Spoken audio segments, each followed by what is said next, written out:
नमस्कार, आप देख रहे हैं फाइनल कट। मैं हूं आपके साथ आशा सरमाल। चलिए शुरुआत करते हैं जम्मू कश्मीर से जुड़ी खबरों की। मुख्यमंत्री उमर अब्दुल्ला ने कहा कि नेशनल कॉन्फ्रेंस और उसकी अगुवाई वाली सरकार जनता के किए गए अपने वादों पर कायम है और उन्होंने कहा कि वह सबसे पहले अगर प्रमुख वादे की बात करें तो वादा जम्मू कश्मीर का विशेष दर्जा है। सदन में आज अपने अभिभाषण में मुख्यमंत्री ने कहा कि हम अनुच्छेद 370 का उल्लेख इसलिए नहीं कर रहे हैं क्योंकि इसे संविधान से हटाया नहीं गया है और ये आज भी संविधान में मौजूद है। हम उसी प्रावधान के तहत जम्मू कश्मीर का विशेष दर्जा बहाल किए जाने की मांग कर रहे हैं और इसके लिए हमने प्रस्ताव पारित किया है। जम्मू कश्मीर को उसका विशेष दर्जा वापस दिया जाए। मुख्यमंत्री ने कहा कि जिस दिन आप अनुच्छेद 370 को संविधान से हटाएंगे, हम उसी दिन विधानसभा में इसे वापस लाने के लिए प्रस्ताव लाएंगे, क्योंकि ये वही प्रावधान है जिसने जम्मू कश्मीर का भारत का हिस्सा, यहाँ देश का हिस्सा जम्मू कश्मीर को बनाया था। और तमाम बड़ी बातें 370 को लेकर उमर अब्दुल्ला ने कही। क्या कुछ कहा, देखिए। मैं फिर दोहराऊं, जम्मू कश्मीर नेशनल कॉन्फ्रेंस, ये हुकूमत अपने उन वादों पे कायम है जो हमने लोगों के साथ किए। उनमें सबसे ऊपर जम्मू कश्मीर का खसूसी दर्जा वापस हासिल करना। अब एलओपी साहब उठ के कहेंगे, क्या खसूसी दर्जा? 370 का आप जिक्र क्यों नहीं कर रहे हो? 370 का जिक्र हम इसलिए करना जरूरी नहीं समझते क्योंकि 370 को आपने आईन से हटाया नहीं है। हटाया होता तो मैं कहता इसको आईन में वापस शामिल करना जरूरी है, लेकिन आईन में अभी भी पड़ा हुआ है। आपने खोखला कर दिया। खोखला करने के बाद आपने हमारा खसूसी दर्जा हमसे छीन लिया। हम 370 को वहीं रख रहे हैं। हम ये कह रहे हैं कि उसी दर्जे के तहत हम अपना खसूसी हिस्सा जो है, स्पेशल स्टेटस, दोबारा बहाल करेंगे। तभी जाके इस हाउस ने वो रेजोल्यूशन पास किया पहले सेशन में कि कॉन्स्टिट्यूशनल गारंटीज के साथ जम्मू कश्मीर का special status as provided in article 370 which continues to remain on the statute। मुख्यमंत्री उमर अब्दुल्ला ने विधानसभा में कहा कि पहलगाम हमले के बाद कश्मीर घाटी में बंद किए गए पर्यटन स्थलों को फिर से खोलने का समय आ गया है। उन्होंने बताया कि इस मुद्दे को केंद्रीय गृह मंत्री अमित शाह के जम्मू कश्मीर दौरे के दौरान उनके समक्ष उठाया जाएगा। मुख्यमंत्री ने कहा कि कुछ इलाकों को सुरक्षा कारणों से बंद किया गया था, लेकिन अब हालात की समीक्षा के बाद उन्हें दोबारा खोलने पर विचार किया जा रहा है। उन्होंने सदन को आश्वस्त किया कि इस संबंध में केंद्र सरकार के साथ बातचीत जारी है। उमर अब्दुल्ला ने पर्यटन क्षेत्र में पंजीकरण प्रक्रिया को भी जटिल बताते हुए कहा कि 1978 के बाद ही नियमों की समीक्षा नहीं हुई। सरकार अब प्रक्रिया को सरल बनाने के लिए सेल्फ डिक्लेरेशन या फिर डीम्ड अप्रूवल जैसे विकल्पों पर भी विचार कर रही है। इंक्रीजेशन का तरीका है जिस पे हम सोच सकते हैं। सेल्फ डिक्लेरेशन के बाद तरीका ये भी है कि डीम्ड ग्रांटेड, मतलब ये कि अगर 15 दिन के अंदर अंदर आपको इजाजत नहीं मिलती तो it is deemed to have been granted, मतलब ये कि डिपार्टमेंट ने कोई ऑब्जेक्शन दिया नहीं, उस पर हम गौर कर सकते हैं ताकि डिले ना हो। मकसद ये है कि प्रोसीजर सिंप्लीफाई हो, क्योंकि टूरिज्म का हर इलाके से कहीं ना कहीं लेना देना है, कहीं कम कहीं ज्यादा। अब ऑनरेबल मेंबरों ने पत्नी टॉप के हवाले से बात की, डोडा के हवाले से बात की, टंगधार के हवाले से बात की। हर इलाके में कहीं ना कहीं टूरिज्म प्रमोशन का पोटेंशियल है।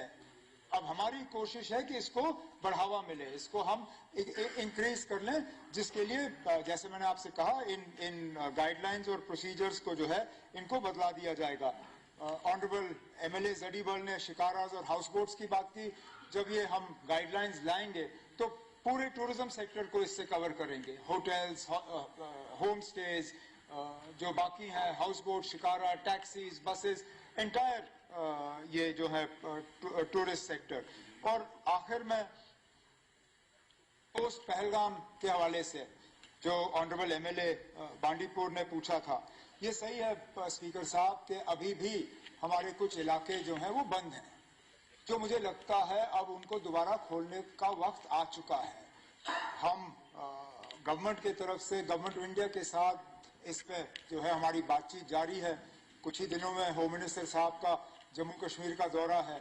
मैं हाउस को अश्योर करता हूं और खासकर ऑनरेबल एमएलए बांडीपुर को कि ये issue closure of some of the tourism spaces, इसका जरूर होम मिनिस्टर साहब से जब मेरी मुलाकात हो।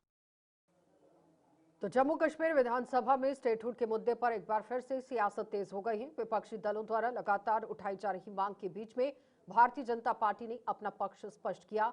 नेता प्रतिपक्ष सुनील शर्मा ने सदन में कहा कि भाजपा भी जम्मू कश्मीर को स्टेटहुड दिए जाने के समर्थन में है, लेकिन ये तभी संभव होगा जब केंद्र सरकार को ये भरोसा हो जाए कि कश्मीर में हालात पूरी तरह से सामान्य हो चुके हैं।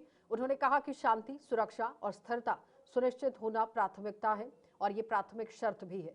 सुनील शर्मा ने इस बयान पर विपक्षी सदस्यों से ही बड़ी बात कह दी। उन्होंने विपक्षी सदस्यों ने यहां कड़ा विरोध जता दिया और सदन में जोरदार हंगामा कर दिया। विपक्ष का आरोप था कि केंद्र सरकार स्टेटहुड बहाली में देरी कर रही है, जबकि भाजपा ने हालात सामान्य होने की दलील को दोहराया है।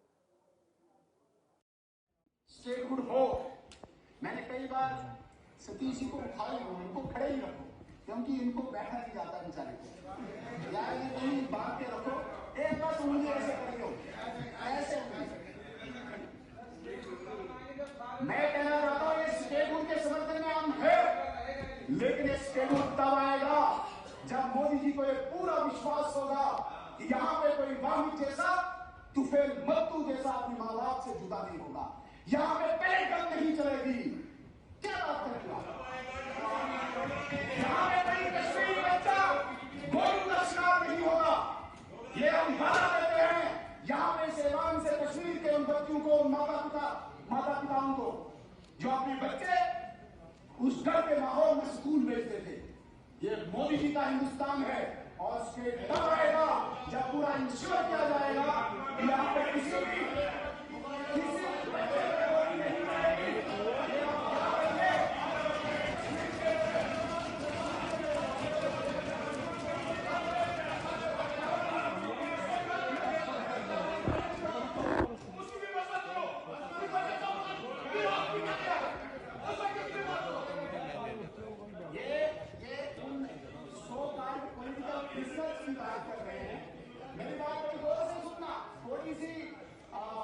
दिखी है बातें, लेकिन सच्चाई हिलाल साहब बड़े वो फोल्ड करके उठते हैं। जम्मू कश्मीर का नौजवान बंदूक उठा के टेररिस्ट नहीं बना। क्यों नहीं बना? 36 साल क्यों बनता रहा? क्योंकि आप उसके पीछे थे। पहली बार 36 सालों में 2025 का साल हो गया जब कोई टेररिस्ट जम्मू कश्मीर का नहीं बना। भारत सरकार के सामने सबसे बड़ी चुनौती होती थी, भारत सरकार के सामने सबसे बड़ी चुनौती क्या होती थी? जब अपनी टेरिटरी का बच्चा बंदूक उठाए और फोर्सेस के सामने खड़ा हो जाए और फोर्सेस को मजबूरन गोली चलानी पड़ती थी। आज पहली बार आपने कोई गोली नहीं खाई, गोली मैंने खाई है। आपने कोई गोली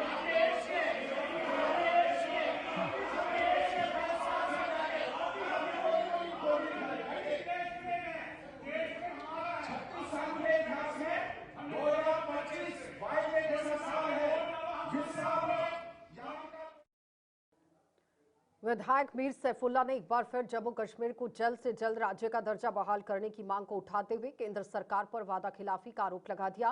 उन्होंने कहा कि केंद्र ने राज्य का दर्जा वापस देने का भरोसा दिया था, लेकिन अभी तक इस दिशा में कोई ठोस कदम नहीं उठाया गया है। सैफुल्ला ने जम्मू कश्मीर की ऑटोनॉमी की बहाली पर भी जोर देते हुए कहा कि नेशनल कॉन्फ्रेंस इसके लिए अपनी लोकतांत्रिक लड़ाई जारी रखेगी। उन्होंने दावा किया कि आज प्रदेश का विवर्ग भी स्टेटहुड अनुच्छेद 370 35A की बहाली की मांग कर रहा है, जिसने 5 अगस्त 2019 के फैसले का समर्थन किया था। उन्होंने केंद्र से जन भावनाओं का सम्मान करते हुए शीघ्र निर्णय लेने की अपील की। हम किसी भी हाल में उसको तस्लीम नहीं करते और हम तब तक जद्दोजहद करेंगे जब तक ना जो हमसे छीना गया उसको जब तक ना हम वापस नहीं। और जो स्टेटहुड की बात करें, स्टेटहुड इमीडिएट डिमांड है हमारी, इमीडिएट, यानी हम पूरी तौर से चाहते हैं कि स्टेटहुड बहाल हो जाए। कौन ऐसा कौम होगा जो ये कहेगा कि उसके मुल्क को, उसकी रियासत को तकसीम किया जाए और वो कबूल करे, उसकी स्पेशलिटी को, उनके जो इख्तियारात हैं उनको ख़त्म किया गया और उसको कबूल करे, उनके जो हुकूक हैं उनको पामाल किया जाए और उसको कबूल करे। ऐसा कोई नहीं कह सकता, ऐसा कोई नहीं कर सकता। मैं एज कश्मीरी, रियासत जम्मू कश्मीर का एक इंसान, एक नुमाइंदा, एक MLA होके मैं ये कभी कबूल नहीं करेगा। और नेशनल कॉन्फ्रेंस का एजेंडा है, हम चाहते हैं जो ऑटोनॉमी थी जम्मू कश्मीर की वो ऑटोनॉमी बहाल हो और हमने कभी ये नहीं कहा कि हम हिंदुस्तान से अलग रहें।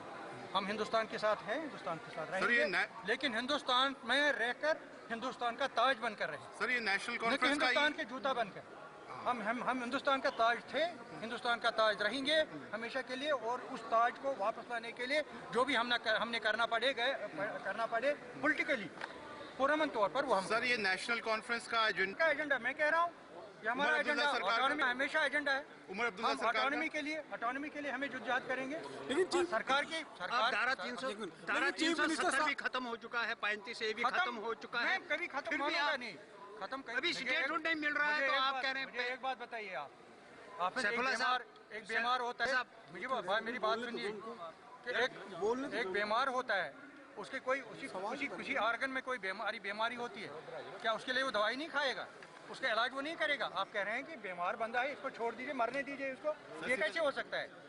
हम बीमार बंदे को मरने नहीं देंगे, उसके इलाज करेंगे। इलाज ये है कि हमें 370 35 से अपना आईन, अपना फ्लैग, अपना झंडा और लद्दाख को फिर से रियासत जम्मू कश्मीर के साथ मिलना चाहिए, एक खुद मुख्तार रियासत बननी चाहिए। हमने कभी ये नहीं कहा है कि हम हिंदुस्तान से अलग रहेंगे, हम हिंदुस्तान के साथ रहेंगे, लेकिन हिंदुस्तान का ताज बनकर, न कि जूता बनकर। हम हमेशा एक आज़ाद हुकूमत, खुद मुख्तार रियासत रही। नेता प्रतिपक्ष सुनील शर्मा ने विधायक मीर सैफुल्ला द्वारा ऑटोनॉमी की मांग उठाए जाने पर तीखी प्रतिक्रिया दी। उन्होंने कहा कि मीर सैफुल्ला नेशनल कॉन्फ्रेंस के इतिहास से पूरी तरह नावाकिफ है और उनका बयान किसी के लिए कोई मायने नहीं रखता। सुनील शर्मा ने आरोप लगाया कि ऐसे बयान सिर्फ मंत्री बनने और अपनी पार्टी के सदर को खुश करने के उद्देश्य से दिए जा रहे हैं। उन्होंने कहा कि जम्मू कश्मीर की जनता विकास और स्थिरता चाहती है, न कि पुराने मुद्दों को फिर से हवा देना। नेता प्रतिपक्ष ने मुख्यमंत्री के उस बयान पर भी पलटवार किया जिसमें कहा गया था कि प्रदेश में आतंकवाद पूरी तरह खत्म नहीं हो रहा। सुनील शर्मा ने कहा कि सुरक्षा बल लगातार प्रभावी कार्रवाई कर रहे हैं और स्थिति पहले से कहीं बेहतर है। एमएलए मीर सैफुल्ला साहब की याददाश्त कमजोर हो गई है। एमएलए मीर सैफुल्ला साहब को मैं बताना चाहता हूं कि 1996 में जब फारूक अब्दुल्ला साहब ने सरकार बनाई, तब इन्होंने प्री 53 की पोजीशन को बहाल करने की बात कही थी। कहां गया वो रेजोल्यूशन? उस रेजोल्यूशन को जब रिजेक्ट किया भारत सरकार ने, जम्मू कश्मीर के हमारे आज के मुख्यमंत्री उमर अब्दुल्ला साहब तब भाजपा के मंत्री थे, उसी प्री 53 की पोजीशन को रिजेक्ट करने के लिए। तो आपने पहले मुख्यमंत्री से पूछें जो बैठे हुए, लेकिन आज उनको परेशानी है, मिनिस्टर बनना है, उनकी बन नहीं रही है। फारूक अब्दुल्ला साहब को खुश करना चाह रहे हैं। मिनिस्टर कह रहे हैं कि 2014 के बाद जो है वो टेररिज्म का अभी तक खात्मा नहीं हुआ है, क्या कहेंगे? चीफ मिनिस्टर कह रहे हैं कि 2014 के बाद टेररिज्म का अभी तक जो है वो खात्मा नहीं यही बात बोल के मैंने कह दिया कि खात्मा हुआ है, और पहली बार 36 सालों के इतिहास में 2025 में एक भी नौजवान टेररिस्ट नहीं बना। ये बहुत बड़ी सफलता है।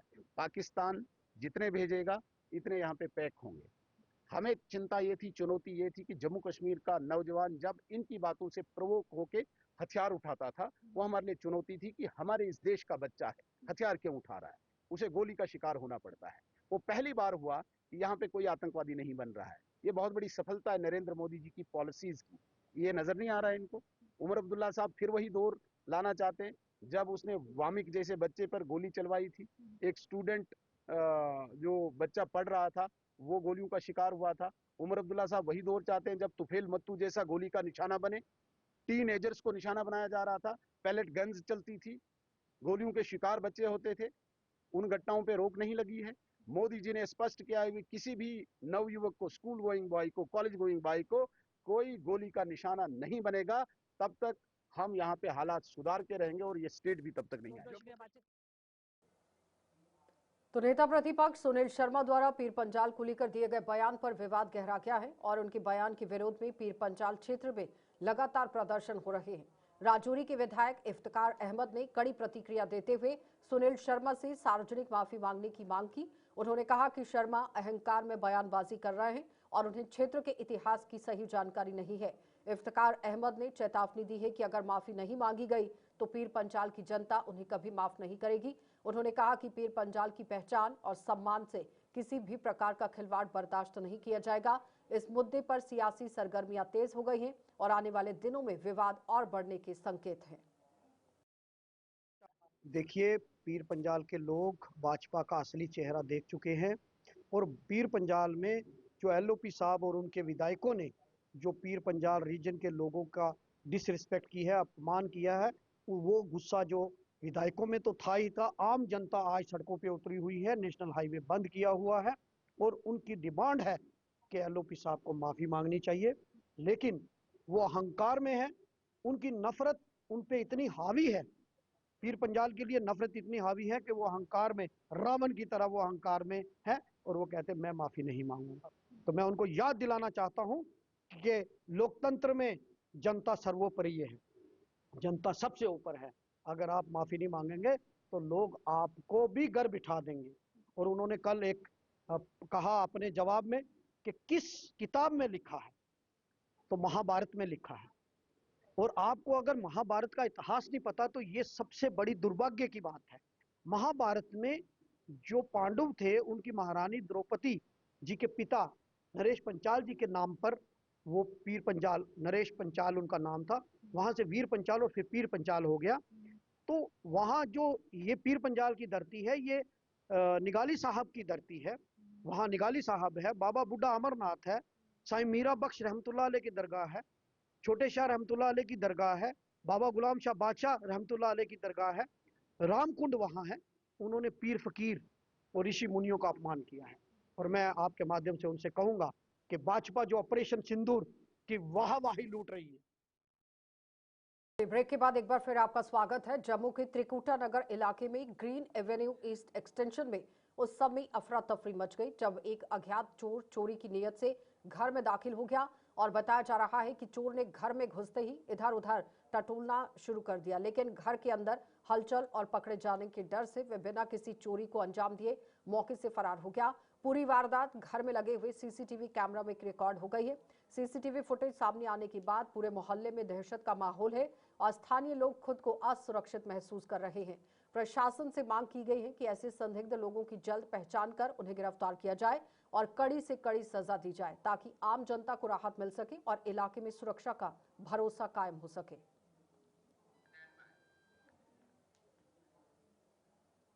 तो जम्मू कश्मीर प्रदेश भारतीय जनता पार्टी ने मुख्यमंत्री उमर अब्दुल्ला द्वारा कल पेश किए जाने वाले जम्मू कश्मीर के बजट में प्रदेश के सभी खित्तों को उनके अधिकार दिए जाने की जरूरत पर बल दिया। भाजपा का कहना है कि ये बजट जम्मू कश्मीर के लिए भी उम्मीद लेकर आया है और महिलाओं, वरिष्ठ नागरिक भी इस बजट से कई उम्मीदें लगाए बैठे हैं। प्रदेश भाजपा के प्रमुख प्रवक्ता एडवोकेट सुनील सेठी ने जम्मू में आज एक प्रेस कॉन्फ्रेंस के दौरान भाजपा की आकांक्षाओं को साझा किया। कल आने वाला बजट जो है उसको जम्मू कश्मीर इस नजरिया से देखता है कि काफी सालों से बजट में सभी खित्तों को समान इंसाफ देने की बात नहीं की जा रही, लेकिन जम्मू को अब उम्मीद है कि इस आने वाले बजट में जो कल पेश होगा उसमें जम्मू के साथ भी समान इंसाफ किया जाएगा और जो संसाधन और संस्थान जम्मू कश्मीर यूनियन टेरिटरी में बनेंगे आने वाले साल में उनका समान वितरण होगा। वो कश्मीर में होगा और जम्मू में होगा तब भी समान होना चाहिए। वो कश्मीर में खाली एक दो जगह पे सीमित न रहे बल्कि कश्मीर के सभी जिलों में होना चाहिए। कुपवाड़ा में भी जाए, संस्थान जो बनते हैं वो बांडीपुर में जाए, वो बाकी जगह जाए। इस तरह जम्मू में भी जो संस्थान आते हैं उनका भी वितरण वैसे ही होना चाहिए सभी जगह पे जहाँ पे वो उन रूल्स एंड रेगुलेशंस के हिसाब से वो संस्थान खुल सकते हैं वहां पे खुलने चाहिए। ये बजट उम्मीद लेके आया है युवाओं। बिजनौर के कोठी सैनिया गांव में आयोजित 5 दिवसीय संत सम्मेलन का आज भव्य समापन हुआ। समापन अवसर पर मंदिर में श्री राम दरबार, माता वैष्णो देवी और अन्य देवी देवताओं की मूर्तियों की विधिपूर्वक स्थापना की गई। इस अवसर पर श्रद्धालुओं और संतों की उपस्थिति ने समारोह को और भी पावन बना दिया। मूर्ति स्थापना के दौरान श्रद्धालुओं की मौजूदगी में धार्मिक अनुष्ठान और मंत्रोच्चार यहां पर किया गया और कार्यक्रम के समापन पर संतों ने सभी उपस्थित लोगों को आशीर्वाद देकर सनातन की परंपराओं का पालन करने का आह्वान किया। कोठे सानिया बिश्नाह विधानसभा क्षेत्र के अंतर्गत ये बड़ा सुंदर गांव है और उस गांव के अंदर दाती की तलाई जिसी माता दी तलाई आखने हैं। पिछले 5 दिन तो उत्थे संत सम्मेलन हरी कथा एवं मूर्ति प्राण प्रतिष्ठा जिहड़ी है ओदा आयोजन होया। एक इत्थे माँ वैष्णो देवी की मूर्ति है और श्री राम दरबार है, ठाकुर जी का दरबार है, तरसेम जी ने। म्युनिसिपल वर्कर्स यूनियन ने आज जम्मू में सरकार के खिलाफ जोरदार प्रदर्शन किया। यूनियन के सदस्यों ने निगम परिसर में प्रदर्शन कर अपनी नाराजगी जाहिर की और बाद में सचिवालय की ओर कूच करने का प्रयास किया, जिसे पुलिस ने कड़ी सुरक्षा के बीच ही रोक दिया। प्रदर्शनकारी सरकार पर कर्मचारियों की समस्याओं की अनदेखी का आरोप लगा रहे हैं। यूनियन के प्रधान रिंकू गिल ने विशेष रूप से जम्मू में एनजीओ सिस्टम रद्द करने की मांग उठाई और श्रीनगर की तरह सभी सुविधाएं जम्मू में भी दिए जाने की आवाज को बुलंद किया गया। बड़ी शर्म की बात है कि गवर्नमेंट के अभी तक सर पे जो भी नहीं सिरकी हुई है। अगर हमारी डिमांडें जो है, जैसे कि जम्मू म्युनिसिपल कॉर्पोरेशन में इन्होंने 2005 से एनजीओ सिस्टम को बढ़ावा देते जा रहे हैं। अगर बात करें कश्मीर की, वहां पर कश्मीर में एनजीओ सिस्टम नहीं है। जम्मू से हमेशा ही इन्होंने भेदभाव किया है। हम चाहते हैं कि जम्मू म्युनिसिपल कॉर्पोरेशन से भी प्राइवेटाइजेशन को एनजीओ। विजयपुर की रखबारोटिया में आज सुबह संदिग्ध परिस्थितियों में एक शव मिलने से इलाके में हड़कंप मच गया। स्थानीय लोगों ने शव को देखकर तुरंत पुलिस को सूचना दी। मौके पर पहुंची पुलिस ने शव का पंचनामा कर पोस्टमार्टम के लिए भेज दिया है। मृतक की पहचान मोहित कुमार पुत्र स्वर्ण कुमार निवासी त्रिंडिया रामगढ़ के रूप में हुई है और प्रारंभिक जानकारी के अनुसार मौत के कारण स्पष्ट नहीं है, लेकिन पुलिस ने मामले की गंभीरता को देखते हुए जांच शुरू कर दी है।